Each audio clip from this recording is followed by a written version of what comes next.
We are going to read little bits from this book. These are the galleys, which will be out in the spring. So I think we should just plunge in, John, and I'm going to read, first of all, from a letter written to John on December 14th, 2008. And it begins with the second paragraph. Your reference to the film festival reminded me of a curious story I would like to share with you. It dates back to 1997, when I was a member of the jury at Cannes.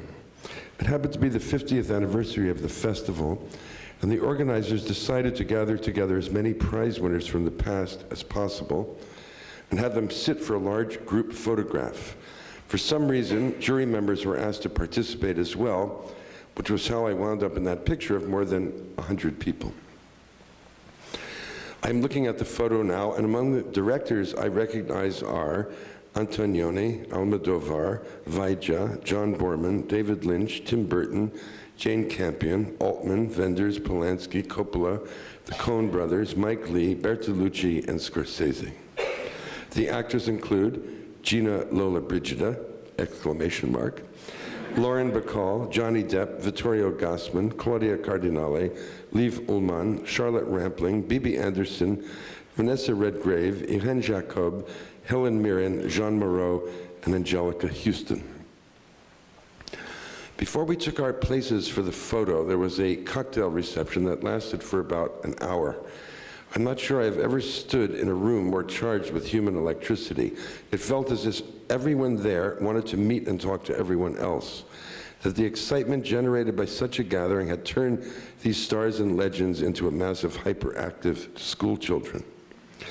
I was introduced to a number of people, had short conversations with some of them, and then, in the swirling mayhem, found myself shaking the hand of Charlton Heston.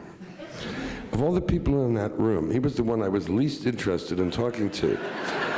Not only did I think he was a bad actor, stiff, unconvincing, pompous, but I found his politics abhorrent.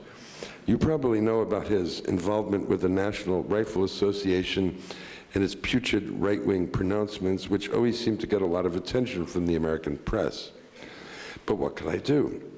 It was neither the time nor the place to challenge him, and before long I realized I was trapped. Heston had no idea who I was, of course, but he too, infected by the electricity in the room, was in high spirits, and he appeared to enjoy talking to me. He talked, and I listened. And for the next 10 or 15 minutes, he reminisced about his earlier visits to Cannes, his long career in the movies, how wonderful he thought this gathering was, and how humbled he felt in the presence of all these remarkably talented people. In spite of my prejudice against him, I had to admit that in some ways he was, quote, a perfectly nice guy. The festival ended a few days later, and I went home to New York. 2 or 3 days after that, I went to Chicago. I had promised my American publisher to attend the annual Book Expo event in order to give a reading from a book of mine that was due to come out in the fall. I arrived on a Saturday. After checking into my hotel, I took a cab to the McCormick Center, which is an enormous place, I discovered, probably the size of 50 airplane hangars, and every inch of the floor was crammed with publishers' booths, hundreds and hundreds of booths, perhaps thousands. By the time I found my way to the Henry Holt stand, my bladder was nearly bursting. Someone pointed me in the direction of the men's room, about 1.5 miles away, and off I went, walking briskly down one aisle after another, passing scores of publishers' booths in the process, and just as I was approaching my destination, I glanced to my right, and there, sitting at a table signing books, was Charlton Heston, the same Charlton Heston I had met in Cannes a week earlier. The banner above him read National Rifle Association. Needless to say, I didn't stop to exchange pleasantries. The perfectly nice guy was back in his element, and I had no desire to talk to him. Nevertheless, I felt rattled.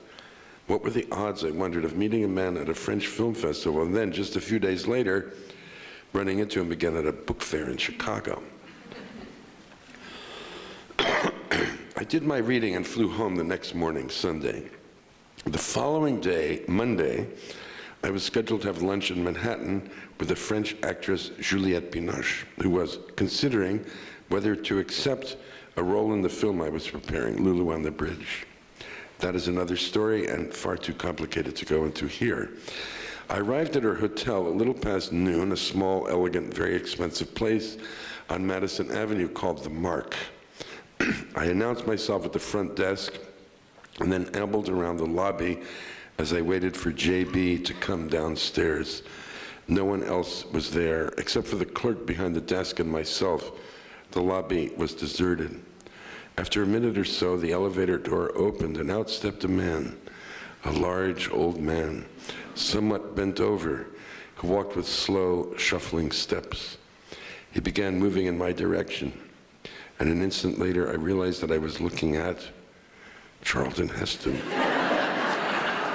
He glanced up, took note of my presence, and stopped. Recognition flickered in his eyes. Wagging his finger at me and beginning to smile, he said, "I know you from somewhere, don't I?" "We met at Cannes last week," I said. "We talked for a little while before the group photo session." "Ah, of course," he said, smiling in earnest now and reaching out to shake my hand. "So good to see you again." I didn't bother to mention Chicago. He asked me how I was doing. "Fine," I said, "just fine." "And you?" I asked. "How have you been doing?" "Fine," he said, "just fine." And then he shuffled on past and went outside through the revolving door. What am I to make of this, John? Do things like this happen to you? Or am I the only one? Paul.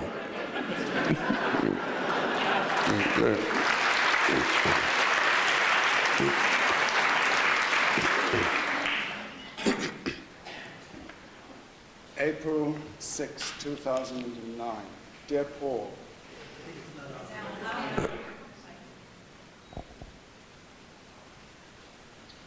You can take this switch. You can switch.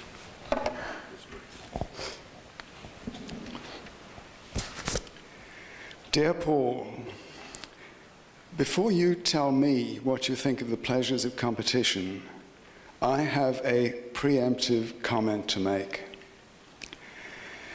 In my early 20s, I was deeply involved in chess.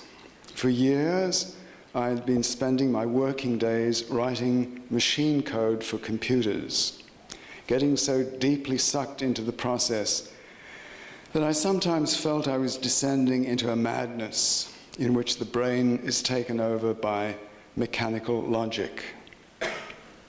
I had the good sense to abandon computers and then made my way to the United States to do a graduate degree.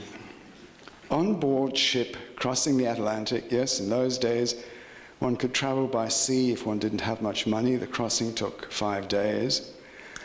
I entered a chess competition and made it through to the final round, where my opponent was to be an engineering student from Germany named Robert. Our match commenced at midnight. At dawn, we were still hunched over the chessboard. Robert was one piece up, but I felt I had the tactical advantage. The last few spectators around the board drifted away. They wanted to get a sight of the Statue of Liberty. Robert and I were alone. "I'll give you a draw," Robert offered. "Okay," I said. We stood up, shook hands, put away the chess set. He was a piece up, but I had the advantage. A draw was a fair compromise, not so. We docked. I was in the legendary city of New York, but the mood of the contest would not leave me, a mood of cerebral excitement, feverish and slightly sick, like a real inflammation of the brain.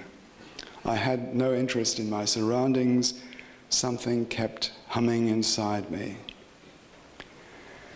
My wife and I got through customs and found our way to the bus station. We were to catch different buses. She would go to Georgia to stay with friends, while I went to Austin to find a place for us to live.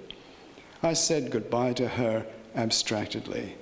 All I wanted was to be alone so that I could replay the chess game on paper and settle the doubt that nagged me. All the way to Texas in the Greyhound bus, 2 days, 3 days, I pored over my notations, following a hunch that I should never have accepted a draw, that in 3 or 4 or 5 moves, Robert the German would have been forced to capitulate.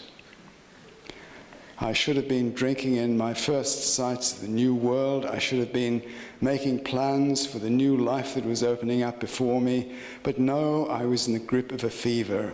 In a quiet way, I was raving mad. I was the madman in the last row of the bus. That episode is what comes to mind when you write about the pleasures of competition.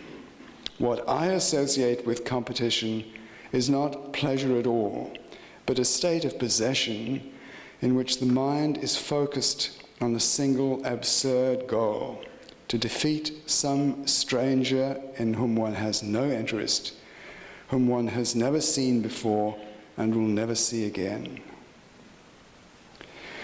The memory of undergoing that fit of nasty exaltation nearly half a century ago has fortified me forever against wanting to be the winner at all costs, to defeat some or other opponent and come out on top.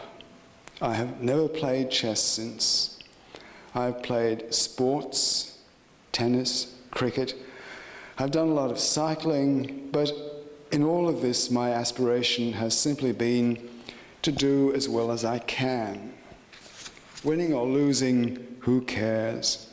How I judge whether or not I've done well is a private matter between myself and what I suppose I would call my conscience. I don't like forms of sport that model themselves too closely on warfare, in which all that matters is winning, and winning becomes a matter of life and death.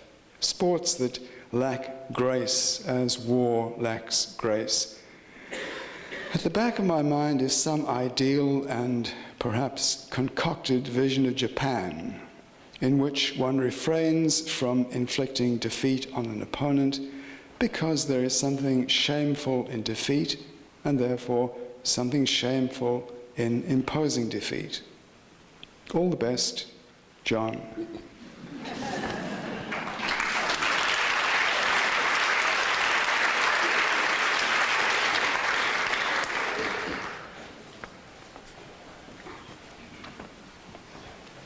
August 24th, 2009. Dear Paul, I have been thinking about names, about their fittingness or unfittingness. I would guess that names interest you too, if only because of having to find good, right names for your imaginary persons. Neither of us seems to go in for calling characters A or B or Pim or Bom. I was brought up within the linguistic orthodoxy that the signifier is arbitrary, though for mysterious reasons the signifiers of one language won't work as signifiers in another language. Help me, I am dying of thirst, will get you nowhere in Mongolia. This is supposed to be doubly true of proper names. Whether a street is named Marigold Street or Mandragora Street or indeed 55th Street is supposed to make no difference, no practical difference. In the realm of poetry, in the widest sense, the doctrine of the arbitrariness of the signifier has never won much credence. In poetry, the connotations of words, the accumulations of cultural significance around them matter. Mandragora, via Keats, calls up bliss and death. 55th Street, which at first sight seems anonymous, turns out to connote anonymity. Through a supreme act of poetic power, Franz Kafka has given a letter of the alphabet elusive or connotative force. Roberto Calasso's recent book is called simply K. We look at the jacket and we know what it'll be about.